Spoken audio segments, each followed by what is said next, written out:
नमस्कार दोस्तों, बात करते हैं बैंक ऑफ बड़ौदा की। 88.75 का स्टॉक हो चुका है, 4.5% की यहाँ पर गिरावट हुई है। साथ में 50 मिलियन शेयर से ज्यादा आज ट्रेड हुए हैं। बात करेंगे इस वीडियो में कि स्टॉक मार्केट में भारी गिरावट देखने को मिली है। निफ्टी 50 ऑलमोस्ट 3%, मिड कैप 4% और बैंक निफ्टी में भी 3.5% के आसपास ही गिरावट यहाँ पर हुई है। मॉर्निंग से ही गैप डाउन ओपनिंग के बाद स्टॉक मार्केट में भारी फिसलन देखने को मिली। यहाँ पर शार्प डिक्लाइन आया है बाजार में और इसी डिक्लाइन के चलते यहाँ पे भारी चिंता भी व्यक्त की जा रही है।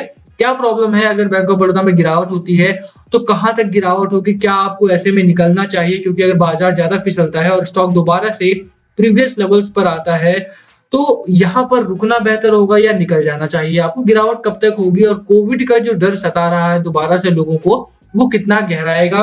कहां तक गिरावट होगी? सब कुछ बताएंगे इस वीडियो में। चलिए शुरू करते हैं। बट उससे पहले अगर आप चैनल पे नए हो तो प्लीज चैनल को सब्सक्राइब कर दो and hit the bell icon ताकि आपको नोटिफिकेशन मिल सके। चलिए स्टार्ट करते हैं। सबसे पहले अगर आप बाजार की बात करें तो इंडिया विक्स में 26% की रैली है। 26% की रैली, आप समझ सकते हैं कि बाजार कितना ज्यादा डर के माहौल में है और सेंटीमेंट काफी खराब हो चुके हैं। नेगेटिव सेंटीमेंट है, बाजार बुरी तरह से डर में घिरा हुआ है। 27% अभी भी आप देखेंगे 27-28% के आसपास इंडिया विक्स भागा है आज आपका। और अगर इतनी भारी तेजी देखने को मिलती है इंडिया विक्स में तो साफ जाहिर है कि बाजार में जो डर का माहौल गहराया है उसकी वजह से भारी गिरावट आने वाले दिनों में भी देखने को मिलेगी। बाजार को देखोगे अगर आप तो बैंक निफ्टी आपका, जैसे मैंने बोला, 3.5% की गिरावट यहाँ पर हुई है। 36,000 का जो एक सपोर्ट था वो भी ब्रेक हो चुका है। 37,000 का सपोर्ट था वो भी ब्रेक हो चुका है। यहाँ पर अगर आप बात करें 17,350 और 17,200 का भी सपोर्ट यहाँ पे ब्रेक डाउन हुआ है। क्लोजिंग 17 के भी नीचे आई है। 16,999 के आसपास की क्लोजिंग यहाँ पर आई है। ओवरऑल अगर आप देखेंगे सेटलमेंट बहुत खराब हुआ है, यहाँ पे बहुत भारी गिरावट हुई है और गिरावट के पीछे एकमात्र कारण है दोबारा से कोविड का डर। खबर की बात करें, Indian stock market fell sharply today in tandem with a similar sell off in other Asian market. और ऐसा नहीं है कि भारतीय बाजारों में ही गिरावट हुई है, एशियन मार्केट में भारी गिरावट देखने को मिली है। Over fears of a new South Africa Covid variant that could be more infectious than Delta. अभी डेल्टा वेरिएंट आया था, आपको याद हो तो, और इंडिया में नहीं आया। अगर आप देखेंगे तो पूरे दुनिया में गिरावट हुई थी और बहुत भारी डर का माहौल बना था डेल्टा वेरिएंट की वजह से भी। कुछ असम में कुछ केसेस मिले थे और केरला में कुछ केसेस जरूर मिले थे डेल्टा वेरिएंट के। बट क्योंकि काफी अच्छी ग्रोथ हमारे यहाँ देखने को मिली है और डेल्टा वेरिएंट का उतना असर देखने को नहीं मिला है।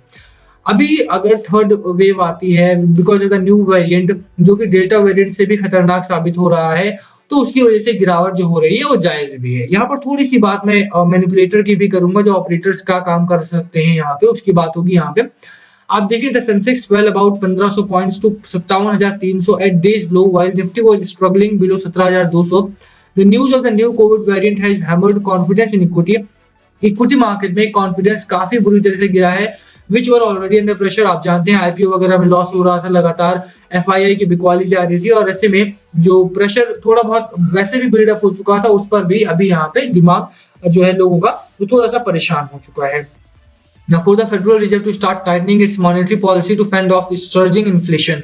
इन्फ्लेशन बढ़ रहा था, उसको टाइट अप करने के लिए फेडरल रिजर्व ने मॉनेटरी पॉलिसी को टाइटन अप किया है और इसी वजह से यहाँ पे थोड़ा सा गिरावट देखने को पहले से भी मिल रही थी।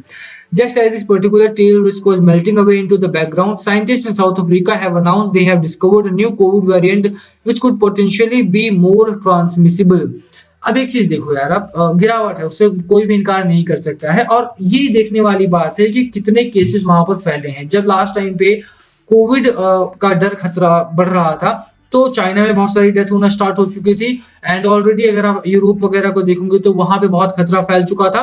उसके बावजूद भी भारतीय बाजारों में रैली जारी थी, गिरावट नहीं थी। जब तक कि लॉकडाउन यहाँ पर अनाउंस नहीं हुआ तब तक यहाँ पर कोई खास गिरावट नहीं थी। अभी प्रॉब्लम कहाँ पर? अभी प्रॉब्लम आप देखिए कि बस एक डर का नाम दिया जा रहा है मार्केट में। देखो यार, मुझसे बहुत सारे लोग डिफर कर सकते हैं यहाँ पे, I don't mind that, but यहाँ पे आपको एक चीज समझना पड़ेगा कि एक इनको वेरिएंट मिला है, फैला नहीं है अभी भी ये, बस साउथ अफ्रीका के साइंटिस्ट ने, एंड साउथ अफ्रीका के साइंटिस्ट ने यहाँ पे एक नया कोविड वेरिएंट ढूंढ लिया है तो उसकी वजह से भारतीय बाजार और अमेरिकी बाजार यहाँ पर गिरने लगे।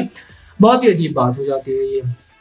सिंपल है कि अगर एफआईआई बहुत टाइम से इतनी भारी बिकवाली कर रहे हैं, कल भी 2300 करोड़ का माल यहाँ पे डंप हुआ है, 18,000 करोड़ का माल पिछले 5 दिनों में बेच दिया है और इसकी वजह से जो गिरावट हो रही है उसको अगर आप कोविड का नाम देना चाहो, you can name it anything, ठीक है? बट उसको अगर आप बोलोगे कोविड की वजह से गिरावट है, तो वो थोड़ा-सा गलत हो जाता है। While the impact on human life is not yet established.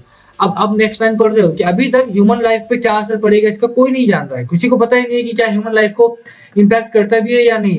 The reimposition of movement restriction is likely to hurt economic activity. The South African rand weakened past the 16 level for the first time this year, said Crystal AI a wealth management platform in a note.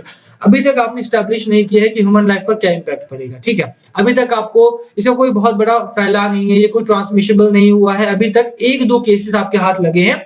South Africa के scientist ने यहाँ पे announce किया है कि that we have found a new variant, और उसको लेकर के इतना ज्यादा डर का माहौल बनाया जा रहा है। आई थिंक ये मैनिपुलेट किया जा रहा है मार्केट को। ये कोई ऐसा नहीं है कि कोविड का डर है इस वजह से गिरावट है। This is just a pure manipulation of the market.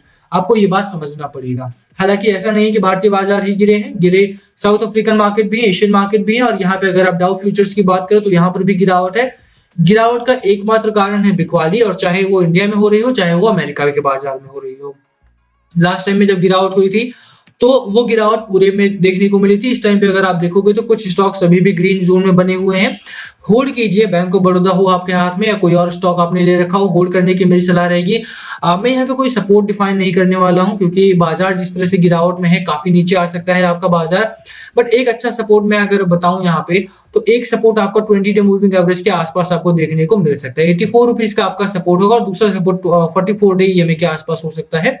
इससे नीचे की उम्मीद मैं यहाँ पे नहीं कर रहा हूँ। आज जरूर यहाँ पर गिरावट हुई है, मुझे नहीं लगता कि यहाँ पर बहुत भारी गिरावट होने वाली है, ठीक है? 6-7% पहले भी हो रहा था। आरबीआई ने पहले ही वार्निंग दी थी गिरावट होगी, जब कोविड वेरिएंट नहीं आया था तब भी वार्निंग आ रही थी, और ये सिंपली वही वार्निंग है, क्योंकि मार्केट थोड़ा सा ओवरबॉट जोन में है और यहाँ पे वो थोड़ा करेक्शन देखने को मिलेगा। कोविड इसके पीछे एक कारण नहीं है, ठीक है? तो अगर आपने खरीदारी की है बैंक ऑफ बड़ौदा में, बॉटम आउट होने दीजिए। बॉटम आउट होने के साथ ही यहाँ पर एवरेज करो, और जब भी ये बॉटम आउट होता है वहां पर एवरेज करना is the best strategy. RSI अगर आप बात करो 53 का आरएसआई है। यहाँ पे अगर आप मैगडी की बात करो, मैगडी काफी अच्छा चल रहा है। लॉकडाउन जैसी समस्या मुझे नहीं लगता कि यहाँ देखने को मिलेगी, और ना ही कोविड इतना ज्यादा फैलने वाला है इस बार, तो उसको लेकर के चिंता ना करो तो ज्यादा बेहतर है आपके लिए।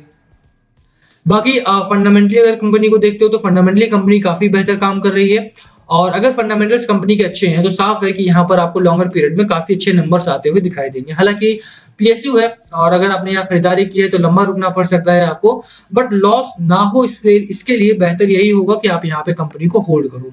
फंडामेंटली अगर आप देखते हो, जैसा मैंने बोला कि नेट प्रॉफिट 2087 करोड़ का नेट प्रॉफिट कंपनी ने अनाउंस करा था, साथ में 2090 करोड़ के आसपास का ऑपरेटिंग प्रॉफिट अनाउंस करा था, 12.5% के आसपास का मार्जिन है, और अचानक से कोविड का एक वेरिएंट अगर साइंटिस्ट ने अनाउंस कर भी दिया है तो उसका इतना बड़ा इंपैक्ट लेकर के नहीं बैठना है।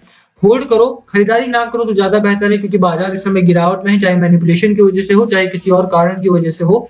अगर गिरावट होती है तो लॉस तो हो सकता है आपका, तो इसीलिए थोड़ा सा अवॉइड करो इस समय मार्केट को। ऑलरेडी आपने खरीदारी कर रखी है तो होल्ड करने की सलाह रहेगी। बहुत जल्दी करके यहाँ पर भी अगर आपने खरीदारी की हो ना तो होल्ड करो स्टॉक को। कंपनी अच्छी है, लॉन्गर पीरियड में आपको बहुत अच्छा मुनाफा देगी ही देगी, ठीक है?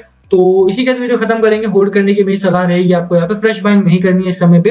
बाकी last call always be yours. क्या है आपकी स्ट्रेटजी स्टॉक को लेकर के, प्लीज कमेंट करके शेयर करना। वीडियो यहीं खत्म करते हैं। पसंद आए तो लाइक करना, चैनल पे नए हो तो सब्सक्राइब किए बिना मत जाना। Thank you for watching, and yes please comment below अगर कुछ पूछना हो।